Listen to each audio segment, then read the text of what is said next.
SBMFA financial services में आप सबका हार्दिक स्वागत है। एक बार की बात है, एक गांव में एक महिला रहती थी।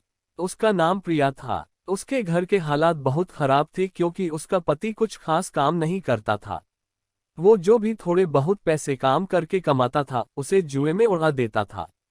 प्रिया अपनी पति की इस आदत से बहुत परेशान थी क्योंकि उसके पति की इस आदत की वजह से घर की हालात बहुत खराब हो चुके थे। प्रिया के बच्चों को 2 वक्त की रोटी भी मुश्किल से मिल रही थी और स्कूल की फीस जमा न होने के कारण उनको स्कूल से भी निकाल दिया था। एक दिन दोपहर का समय था। प्रिया अपने घर के बाहर उदास खड़ी हुई थी। उसी समय उसकी एक सहेली राधा वहां पर आ पहुंची। राधा ने प्रिया से पूछा कि वह इतनी उदास क्यों है और इतनी परेशान क्यों लग रही है। राधा के पूछने पर प्रिया ने उसे घर के हालात के बारे में सब कुछ बता दिया। पति कुछ खास काम नहीं करता और जो कुछ कमाता उसे जुए में उड़ा देता। उसके बच्चों को भी स्कूल से निकाल दिया गया है। अपनी दुख भरी कहानी सुनाकर प्रिया का दिल भर आया और उसकी आंखों से आंसू गिरने लगे। प्रिया की बात सुनकर राधा का भी दिल भर आया और अपनी सहेली को रोता देख उसकी आंखों में भी आंसू आ गए। प्रिया ने राधा को बताया कि वह अब काम करना चाहती है और अपने घर की हालात को ठीक करना चाहती है।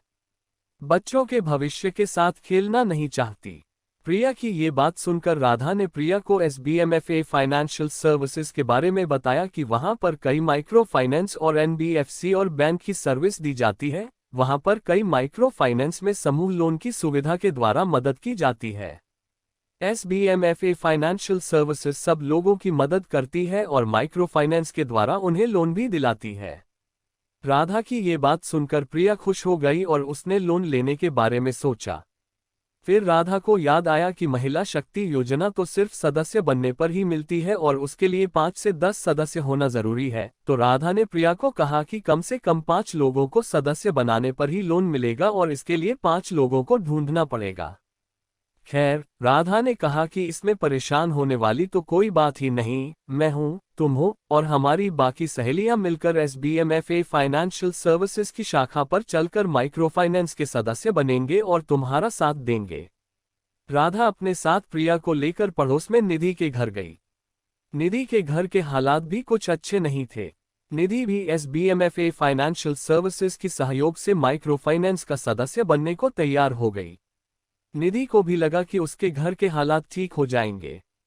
फिर निधि ने राधा को गौरी और मनीषा के बारे में बताया तो प्रिया खुश हो गई कि अब उसके जीवन में सब कुछ अच्छा हो जाएगा क्योंकि SBMFA से उसको जिंदगी देखने का एक नया रास्ता दिखा। प्रिया, राधा, निधि, गौरी और मनीषा सब साथ में मिलकर SBMFA की सहयोग से माइक्रो फाइनेंस का सदस्य बन गई। इन सब ने मिलकर SBMFA फाइनेंशियल सर्विसेज की मदद से ही माइक्रो फाइनेंस महिला शक्ति योजना का लाभ उठाया और लोन के लिए फॉर्म भरकर लोन भी लिया। फिर इन सब ने रिया से जाकर सिलाई की मशीन खरीद के अपने घरों में सिलाई का काम शुरू कर दिया। इससे उनके घर के हालात भी सुधरने लगे। प्रिया की तो जिंदगी में जैसे बहार आ गई और साथ ही साथ निधि, गौरी और मनीषा की जिंदगी भी सुधर गई। सब ने राधा का धन्यवाद किया। गांव के लोगों के लिए भी कपड़े सिलने का काम शुरू किया और अपने लिए पैसे कमाने शुरू कर दिए, जिससे उनकी जरूरतें पूरी होने लगी। SBMFA फाइनेंशियल सर्विसेज के सहयोग से लोन लेने के बाद प्रिया के घर में भी रोटी के पैसे आने लगे और उसके बच्चों का भविष्य भी सुधर गया। दोनों बच्चे अब स्कूल वापस जाने लगे और मन लगाकर पढ़ने लगे। SBMFA फाइनेंशियल सर्विसेज पूरे भारत की हर महिला के भविष्य और जरूरतों को पूरा करने के लिए हमेशा तैयार है। SBMFA का लक्ष्य भारत में काम करने वाली गरीबों की महत्वाकांक्षाओं और उपलब्धियों के बीच के खाली पद को भरना है, ताकि जीवन की बेहतर गुणवत्ताओं को सक्षम करने के लिए एक दीर्घकालिक रिश्ते में वित्तीय और गैर वित्तीय सेवाएं प्रदान की जा सके।